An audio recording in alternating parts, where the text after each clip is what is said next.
Hello guys, उम्मीद करते हैं कि आप लोग अच्छे होंगे। गाइस, प्रीवियस लेक्चर में मैंने जो आपसे एक टॉपिक डिस्कस किया था वो किया था ब्रिक के बारे में। उम्मीद करता हूं कि आपको टॉपिक समझ में आ गया होगा कि ब्रिक क्या होता है, और आज मैं ब्रिक के बारे में ही आगे बताऊंगा। लेकिन कल जो मैंने आपको बताया था कि जनरली ब्रिक क्या होता है और ब्रिक का साइज़ क्या होता है और ब्रिक की शेप क्या होती है और उसके क्या क्या क्या कंपोनेंट्स होते हैं, क्या क्या यूजेस होते हैं। ओके, आज हम लोग देखेंगे कि ब्रिक में कैसे ब्रिक को बनाया जाता है। क्लियर? ब्रिक की क्या क्या प्रोसेस होती है वो स्टेप बाय स्टेप हम लोग देखेंगे। ओके, तो हम लोग स्टार्ट करते हैं। तो गाइज, आपको मैंने कल जो टॉपिक बताया था, लास्ट टॉपिक जो मैंने लास्ट लेक्चर में लास्ट टॉपिक जो थी वो कंपोनेंट्स बताया था, जिसमें मैंने आपको ये बताया था कि ब्रिक में जो कंपोनेंट्स होती है, ये देखिए कंपोनेंट्स ऑफ ब्रिक जो मैंने आपको डिस्कस किया था कल, उसमें मैंने बताया था कि पहले इसमें क्या हम लोग मिलाते हैं। तो फर्स्ट जो मिलाते हैं वो सिलिका मिलाते हैं। क्लियर? सेकंड क्या मिलाते हैं? तो सेकंड हम लोग एल्यूमिना मिलाते हैं, ये मैंने आपको कल बता दिया था। उसके बाद हम लोग लाइम मिलाते हैं, यहाँ तक मैंने आपको कल बता दिया था। क्लियर?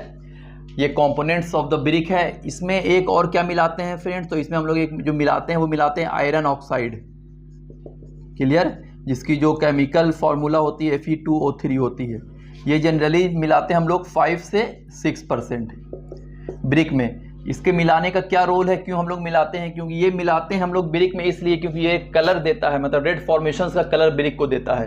तो ये आप लिख सकते हो कि इसका यूजेस क्या होता है, red formation of the red formation colour of the brick. मतलब ब्रिक को जो कलर प्रोवाइड करता है वो कौन करता है? ये आयरन ऑक्साइड करता है। इसमें एक चीज और भी मिलाते हैं हम लोग, जिसे हम लोग मैग्नीशिया कहा जाता है।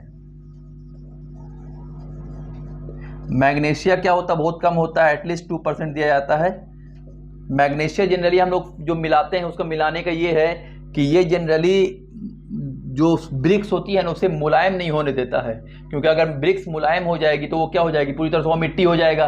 तो जनरली मैग्नीशिया हम लोग इसलिए मिलाते हैं ब्रिक्स में क्योंकि ये मुलायम नहीं होने देता मिट्टी को। तो आप लिख सकते हो कि इट प्रिवेंट या protect brick to come in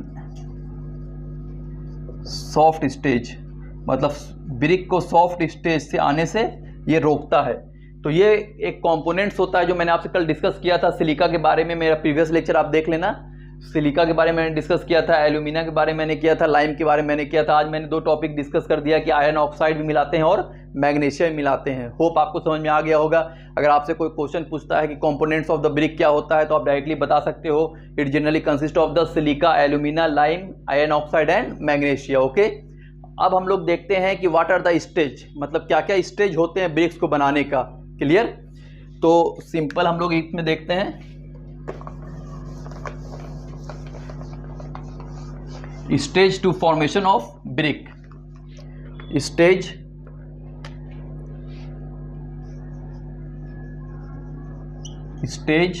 to formation of brick. Clear? मतलब ब्रिक बनाने के लिए क्या क्या स्टेजेस होते हैं उसको हम लोग देखेंगे। तो सबसे पहला जो स्टेज होता है गाइस वो होता है सिलेक्शन ऑफ साइट। आपको सबसे पहले साइट देखना पड़ेगा, कौन से साइट से आप ब्रिक बना रहे हो। तो पहला ही आप लिख सकते हो यहां पर सिलेक्शन ऑफ साइट। क्लियर? अब खुद सोचो, जब आपने किसी साइट की सिलेक्शन कर ली उसके बाद हम लोग क्या करते हैं, उसके बाद जो सेकंड टर्म होती है वो होती है अनस्वेलिंग। अनस्वेलिंग का मतलब क्या है? अनस्वेलिंग का मतलब है कि जो भी ज़मीन आपने सिलेक्ट किया है तो उसके ऊपर देखते हो कि घास फूस कुछ लगा हुआ है, तो उसके ऊपर का कम से कम 100 से 150 mm जो जितनी भी मिट्टी होती है ना डीप, उसको हम लोग हटा दिया जाता है। क्लियर? तो उसे ही हम लोग अनस्वेलिंग कहते हैं। तो सेकंड स्टेप जो होती है वो क्या होती है? अनस्वेलिंग होती है। मतलब यहाँ पर अगर आपकी ज़मीन आपने सिलेक्शन किया है तो इस ज़मीन के ऊपरी 100 से 150 mm तक का जितना भी डीप तक मिट्टी है पूरी आपको हटा दी जाती है। इसे ही हम लोग अनस्वेलिंग कहा जाता है। तो सेकंड स्टेप क्या होती है फॉर्मेशन ऑफ द ब्रिक की? अनस्वेलिंग होती है। तो लिख सकते हो up to up to 100 mm to 150 mm। Okay, अब आपने जब अनसॉइलिंग कर दिया, अनसॉइलिंग के बाद क्या होती है, अनसॉइलिंग के बाद फिर हम लोग एक्सकेवेशन करते हैं। एक्सकेवेशन मतलब क्या होता है, खोदना। क्लियर? तो इसमें हम लोग थर्ड स्टेप जो होती है वो होती है excavation.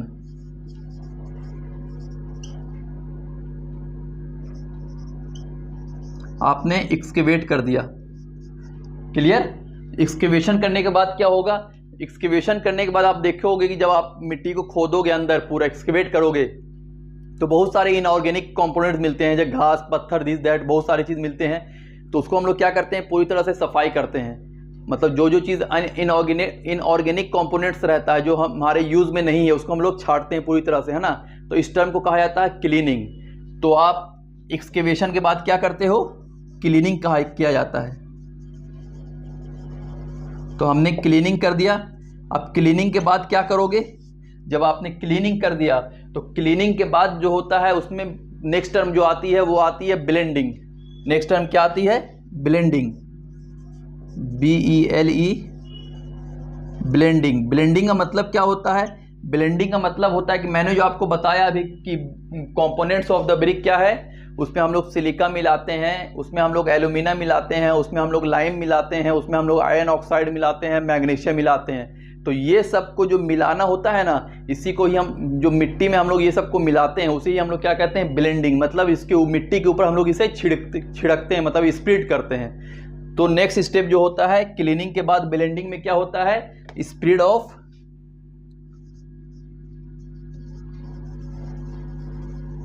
Spreading of all components of the brick, all components of the brick, मतलब ब्रिक के जितने भी कंपोनेंट है उसे हम लोग मिलाते हैं। क्लियर? एल्यूमिना को मिलाते हैं, सिलिका को मिलाते हैं, लाइम को मिलाते हैं, आयरन ऑक्साइड को मिलाते हैं, मतलब जितने भी कंपोनेंट्स होते हैं सबको हम लोग मिलाते हैं। ओके, तो आपको पता है ये कंपोनेंट्स क्या है, क्या क्या यूज मैंने आपको बता दिया लेक्चर में। तो नेक्स्ट स्टेप क्या है, ब्लेंडिंग। ब्लेंडिंग करने के बाद क्या होता है, ब्लेंडिंग जब हमने कर लिया, मिला दिया, उसके बाद फिर हम लोग इसका मोल्डिंग करते हैं। क्लियर? मोल्डिंग की जाती है। तो मोल्डिंग जनरली जो होती है वो दो तरह की मोल्डिंग होती है। पहली मोल्डिंग होती है हैंड मोल्डिंग और दूसरी होती है मशीन मोल्डिंग, मशीन से। तो जनरली जो हम लोग प्रेफर करते हैं वो हैंड मोल्डिंग को ये करते हैं। याद रखना, जो प्रेफर हम लोग ब्रिक बनाने में जो मोल्डिंग मतलब क्या होता है, एक शेप देते हैं ना, शेप बना करके ईंटा का शेप, तो वो होता है मोल्डिंग।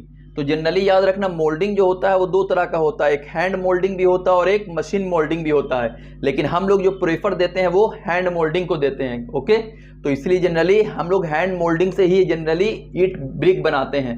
अब ये जो मोल्डिंग होता है, तो मोल्डिंग में जो इस शेप का बना रहता है ब्रिक का, ये लकड़ी के शेप का एक बॉक्स बना रहता है। क्लियर?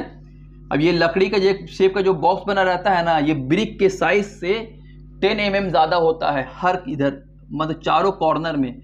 अगर ब्रिक, ये आपकी मोल्ड की साइज हो गई और यहाँ पे हमने ब्रिक रखा, इसके अंदर मिट्टी रखा हमने इस शेप के लिए, तो चारों तरफ से, यहाँ से भी, इस तरफ से भी देख सकते हो आप, इधर से भी देख सकते हो, इधर से भी, ये क्या होता है, 10 mm ज़्यादा होता है। इस चीज़ों को याद रखना, चारों तरफ से ये मोल्ड की साइज़, क्योंकि इससे आसानी होती है थोड़ी। तो ये नेक्स्ट स्टेप होता है मोल्डिंग। तो पहला स्टेप क्या है, selection of the site, second step unsoiling, third step excavation, fourth step is cleaning, fifth step is blending and six step is moulding.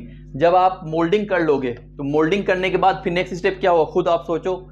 जब आप मोल्डिंग करोगे तो मोल्डिंग करने के बाद जो नेक्स्ट स्टेप होता है गाइज, वो होता है ड्राइंग, मतलब सुखाते हैं हम लोग। क्लियर? तो जो ड्राइंग प्रोसेस होती है वो भी दो तरह की होती है। पहली जो होती है वो होती है नेचुरली और दूसरी क्या होती है, आर्टिफिशियली होती है। तो जनरली नेचुरली में क्या होता है कि वो सनलाइट के ज़रिए ही वो सूखता है, मतलब it will take more time. Dry करने में बहुत ज़्यादा समय आता है, अगर मौसम अगर ख़राब रहा तो और भी समय लगता है, तो 10 से 12 दिन 15 दिन लग जाता है सूखने में। लेकिन हम लोग आर्टिफिशियल से जो थ्रू करते हैं तो उसमें क्या होता है, 4 से 5 घंटे में वो सूख जाता है। क्लियर? तो नेक्स्ट स्टेप होता है मोल्डिंग के बाद। इसे आपने लिख लिया है तो स्क्रीनशॉट ले सकते हो, मैं इसे रब करूँगा, है ना। नेक्स्ट स्टेप,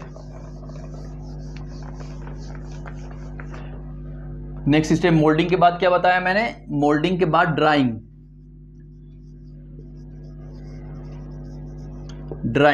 तो ड्राइंग भी दो तरह की होती है, एक होती है नेचुरली और दूसरी क्या होती है,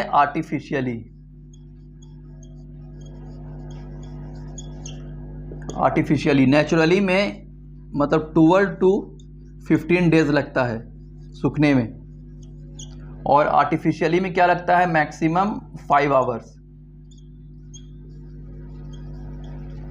ठीक है, 5 घंटे में क्या होता है, आर्टिफिशियली मशीन होती है तो उसमें हम लोग डालते हैं तो 5 घंटे में क्या होता है, ये पूरी तरह से मिट्टी को जो आपकी शेप है ब्रिक की उसे क्या करता है, ड्राई कर देता है, सुखा देता है।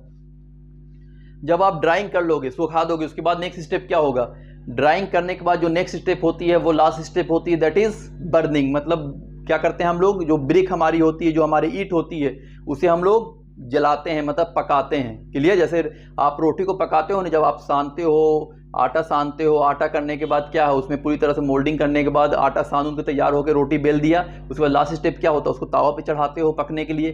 तो वही लास्ट स्टेप यही है। क्लियर, लास्ट स्टेप क्या है, बर्निंग। तो आप इस तरह से लास्ट स्टेप लिख सकते हो यहाँ पर कि लास्ट स्टेप इसकी बर्निंग है।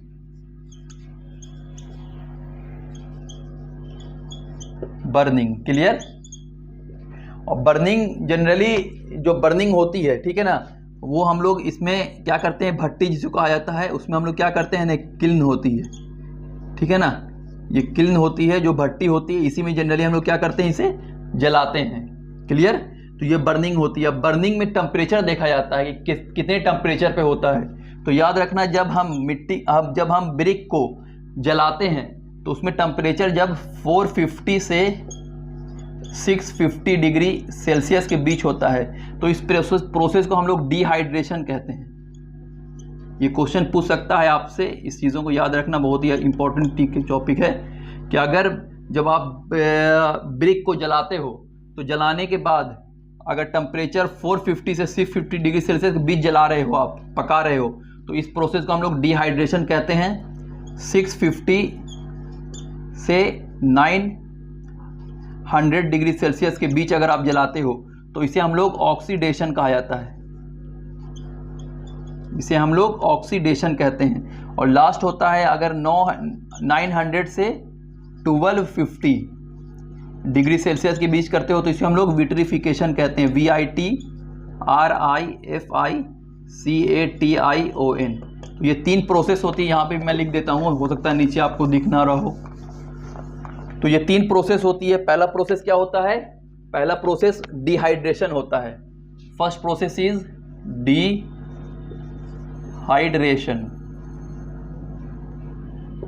इसमें जो टेम्परेचर क्या है, 450 से 650 डिग्री सेल्सियस के बीच अगर आप ईटा को पकाते हो, मतलब बर्न करते हो, तो इस प्रोसेस को हम लोग डिहाइड्रेशन कहते हैं। सेकंड प्रोसेस जो होती है वो होती है ऑक्सीडेशन। ऑक्सीडेशन में क्या है, 650 डिग्री सेल्सियस से 900 डिग्री सेल्सियस के बीच। और थर्ड वन होती है विट्रिफिकेशन। विट्रिफिकेशन जो होती है वो होती है 900 से 1250 डिग्री सेल्सियस के बीच। ये विट्रिफिकेशन जो होती है, मे भी आप नया फर्स्ट टाइम सुन रहे हो। विट्रिफिकेशन क्या होता है कि जब लोहे को आप गर्म करोगे ना बहुत ज़्यादा, तो देखोगे कि ये क्या हो जाता है, लोहा बहुत ज़्यादा गर्म होने पर क्या होता है, एक्सिड जब गर्म हो जाता है तो ये वाइट होने लगता है वो लोहा, ठीक है ना। तो ये भी क्या है, it is a part of the vitrification. मतलब बहुत एक्सिड जल गया है तो मतलब एकदम वाइट हो जाएगा एकदम। तो उसी तरह से अगर ब्रिक को हम बहुत ज़्यादा जलाते हैं तो उस प्रोसेस में क्या होता है, इस प्रोसेस को हम लोग विट्रिफिकेशन कहते हैं। मतलब ब्रिक क्या होता है, एकदम मतलब आईना की तरह चमकने लगता है, एकदम वाइट एकदम ही हो जाएगा। तो उस प्रोसेस को हम लोग विट्रिफिकेशन कहते हैं। तो ये 3 प्रोसेस होती है बर्निंग की। अगर आप 450 से 650 डिग्री सेल्सियस के बीच बर्न करोगे तो इसे हम लोग डिहाइड्रेशन कहते हैं। ऑक्सीडेशन 650 से 900 डिग्री सेल्सियस के बीच होती है। और विट्रिफिकेशन जो होती है वो 900 से 1250 डिग्री सेल्सियस के बीच होती है। तो ये 3 प्रोसेस होती है बर्निंग की। इस चीज़ों को याद रखना, it is very important. Clear. तो आई होप आपको समझ में आ गया होगा कि stages to formation of the brick क्या क्या है। डिहाइड्रेशन होता है, ऑक्सीडेशन होता है और विट्रिफिकेशन होता है। ये एक चीज़ और भी याद रखना कि अगर कोई आपसे क्वेश्चन पूछता है कि what are the minimum temperature of the burning of the brick, मतलब लो क्वालिटी एक ब्रिक होती है, एक लो क्वालिटी की होती है, एक अच्छे क्वालिटी की होती है। तो अगर लो क्वालिटी की जो ब्रिक में अगर आपसे बात कर रहा हूँ, तो लो क्वालिटी की जो ब्रिक होती है उसकी टेम्परेचर 1100 डिग्री सेल्सियस पे वो पकती है। ठीक है, यहाँ पे ऐसे लिख लेना कि low quality of brick, low quality of brick जो होती है वो जलती है, जो बर्न होती है वो होती है कितनी, तो वो 1100 डिग्री सेल्सियस पर। और हाई क्वालिटी की जो ब्रिक होती है, हाई क्वालिटी ऑफ ब्रिक जो होती है वो कितने डिग्री सेल्सियस पे जलती है, तो वो जलती है 1250 डिग्री सेल्सियस पे वो पकती है। क्लियर, जलना का मतलब मैं क्या बोल रहा हूँ, पकना। तो ये इस चीज़ों को याद रखना, बड़ा इंपॉर्टेंट क्वेश्चन है, ये क्वेश्चन पूछ भी चुका है। ठीक है ना, एसएससी एग्जाम ये क्वेश्चन पूछ चुका है कि लो क्वालिटी ऑफ ब्रिक जो है मिनिमम मतलब यहाँ पे मिनिमम कर देना कि मिनिमम कितने पर ये पकेगी, मतलब बर्न होगी, पकेगी। तो आप बता सकते हो कि लो क्वालिटी की जो ब्रिक होगी वो मिनिमम 1100 डिग्री सेल्सियस पे पकती है, और हाई क्वालिटी की जो ब्रिक होती है वो क्या होती है, 1250 डिग्री सेल्सियस पे पकती है। क्लियर। तो फ्रेंड्स एंड गाइज, होप आपको समझ में आ गया होगा कि मैंने जो भी आपको टॉपिक अभी बताई, कंपोनेंट्स ऑफ द ब्रिक मैंने बताया कि क्या क्या कंपोनेंट्स ऑफ द ब्रिक होते हैं। उसके साथ साथ मैंने आपको ये बताया कि क्या क्या स्टेजेस होते हैं formation of the brick. Hope आपको समझ में आ गया होगा। तो आज के लिए मैं इतना ही रहने देता हूँ, नेक्स्ट क्लास में मैं इसको और कंटिन्यू करूँगा। क्लियर, जो चीज़ मैंने बताया उसको एक बार, दो बार, तीन बार वीडियो देखना, बहुत अच्छी तरह से समझ में आ जाएगा। तो चीज़ें जब एक बार अच्छे से समझ में आ जाएगी तो ये फिर आपके लिए परमानेंट हो जाएगी, माइंड में कॉपअप हो जाएगी, चीज़ें स्टोर हो जाएगी। ओके गाइज, आज के लिए इतना ही रहने देते हैं, फिर मिलेंगे। Okay bye.